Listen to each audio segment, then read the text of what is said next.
प्यारे प्यारे दोस्तों, नमस्कार। स्वागत है आप सभी का मेरे YouTube चैनल में। मुसीबतों से भागना नई मुसीबतों को निमंत्रण देने के समान है।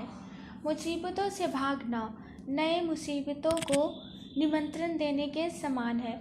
जीवन में समय समय पर चुनौतियों और मुसीबतों का सामना करना पड़ता है एवं यही जीवन का सत्य है।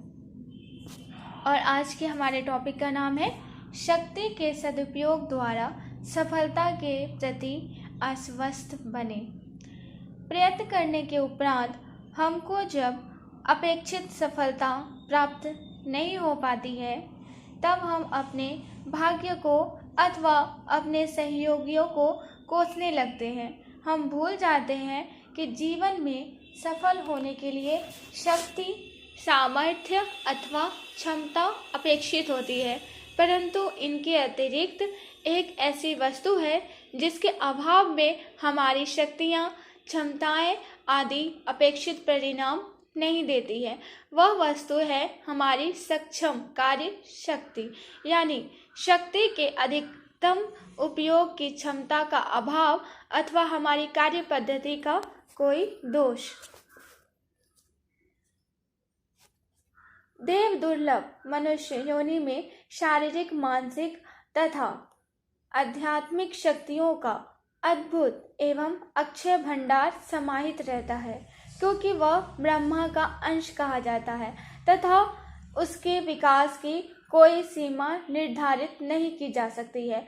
हम अनेकानेक प्रलोभनों एवं तत्कालीन लाभों के वशीभूत होकर अपनी शक्तियों का दुरुपयोग एवं क्षय करते रहते हैं। फलतः हमारी सफलता का प्रतिशत कम हो जाता है। किसी कार्य को करने के पहले यदि हम उसको संपन्न करने की पद्धति को नियोजित कर लिया करें, तो हमारे समय के साथ हमारी शक्ति में भी बचत हो जाए। हमारे कुछ युवक युवतियां सामूहिक अध्ययन की त्रुटिपूर्ण पद्धति को अपनाकर अपनी शक्ति का प्रायः दुरुपयोग करते हुए देखे जाते हैं। परस्पर विचार विनिमय करना एक बात है और एक साथ बैठकर अनावश्यक विवाद करना सर्वदा भिन्न बात है।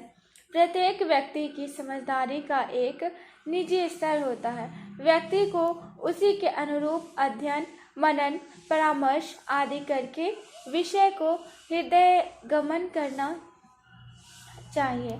सामूहिक अध्ययन के मध्य कभी कभी अनुचित साधनों के प्रयोग का भी योजना बनते देखी जा सकती है तथा अस्वस्थ प्रतिस्पर्धा की मानसिकता के भी दर्शन हो जाते हैं। इस प्रकार के वातावरण से दूर रहकर अपनी ऊर्जा को सरलतापूर्वक सुरक्षित रखा जा सकता है। युवावस्था में ऊर्जा पूर्ण प्रकर्ष पर होती है। उस समय घटक साहस एवं आत्मविश्वास से परिपूर्ण होता है। इस अवस्था में व्यक्ति अपनी शक्ति एवं अपनी क्षमताओं की अभिव्यक्ति एवं उनके प्रदर्शन के प्रति उत्सुक रहता है। फलतः युवक युवतियों में अहंकार के अंकुर उत्पन्न हो जाते हैं और वे उच्च श्रृंखला की सीमा का स्पर्श करते हुए देखे जाते हैं। यह स्थिति सुनिश्चित रूप से शक्ति के दुरुपयोग का द्योतन करती है। जो शक्ति अथवा ऊर्जा सकारात्मक उपयोग के लिए होती है, उसका उपयोग नकारात्मक पद्धति पर किया जाता है। शक्ति का क्षय अथवा उसका दुरुपयोग हमारी सफलता की संभावनाओं को उसी अनुपात में कम कर देता है। हमने कितनी भारी गलती की। अतः महात्माकांक्षी युवा वर्ग को उस वर्ग के व्यक्तियों की पहचान रखनी चाहिए। लो चढ़ जा बेटा सूली पर, भली करेंगे राम की नीति अपनाकर उनका शोषण करने के अवसर ढूंढते रहते हैं। इतिहास साक्षी है कि शक्ति एवं सामर्थ्य का दुरुपयोग करने वाले बड़े से बड़े व्यक्ति को अंततः पश्चाताप करना पड़ता है। डिमोस्थनीज ने ठीक ही कहा है कि अन्याय और सत्य और कपट की नींव पर स्थायी शक्ति स्थापित करना असंभव है। शक्ति को उपयोगी कार्यों में लगाना चाहिए, अन्यथा शक्ति परपीड़न, आलस्य, प्रमाद आदि दोष उत्पन्न करके व्यक्ति को पथभ्रष्ट एवं लक्ष्य भ्रष्ट कर देती है। कछुए और खरगोश की कहानी सर्वविदित है। खरगोश की पराजय का मुख्य कारण उसका अहंकार था। उसको अपनी तेज रफ्तार पर गर्व था और वह प्रमाद द्वारा प्रासित हो गया तथा आलस्यवश सो गया।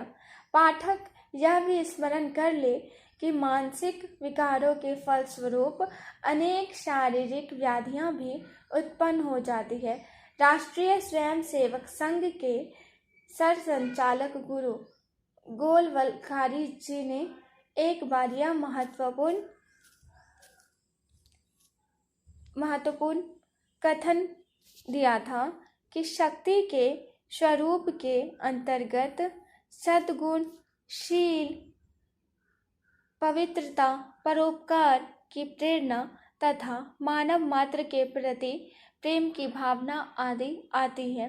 यही वास्तविक शक्ति है। इनका विकास करने पर सफलता की संभावनाओं में निश्चित रूप से वृद्धि होती है, क्योंकि सद्वृत्तियां एकाग्रता को जन्म देती है और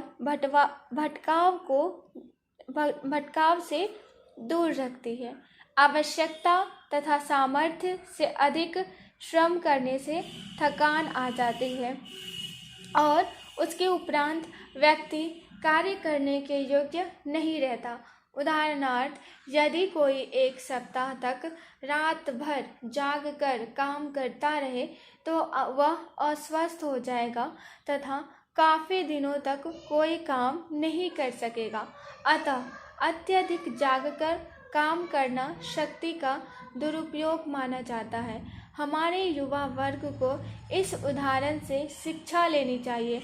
हमारे युवक युवतियां परीक्षा के पूर्व अत्यधिक परिश्रम करते हैं, फलतः वास्तविक परीक्षा के समय वे या तो अस्वस्थ हो जाते हैं अथवा परीक्षा भवन में याद किए हुए तथ्यों को भूल जाते हैं, क्योंकि उनका दिमाग बुरी तरह थका हुआ होता है।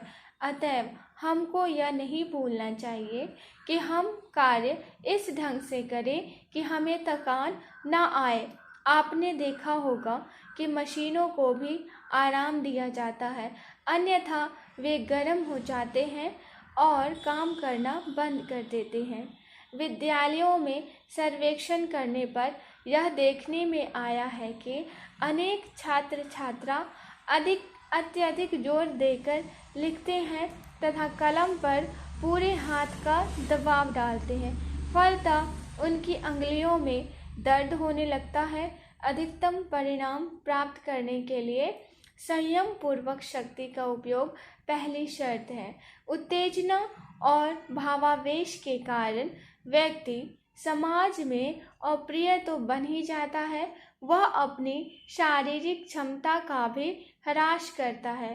क्रोध, ईर्ष्या, पश्चाताप आदि मस्तिष्क की कोशिकाओं को नष्ट कर देते हैं और इस प्रकार बौद्धिकता का स्तर निम्नता की ओर ढलने लगता है।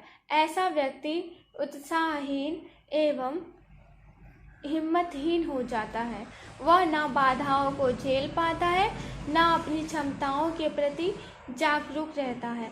स्मरण रखिए कि शक्ति का दुरुपयोग व्यक्ति के शरीर को रोगी एवं मन को अशांत बना देता है, फलतः व्यक्ति की कार्य क्षमता बहुत कुछ कम हो जाती है। शक्ति का उद्गम स्थल हमारा आध्यात्मिक जगत है। हमारी चिंतन पद्धति जितनी सकारात्मक होगी, हमारी भावनाएं उतनी ही पवित्र होगी, हमारी शक्ति उतनी ही विकसित तथा कार्यत्री प्रतिभा को उद्घटित करने वाली बन जाएगी। शक्ति ही जीवन है, परम सुख है। हमें चाहिए कि हम इसका उपयोग इस प्रकार करें कि वह हमें श्रेष्ठतम परिणाम प्रदान कर सके।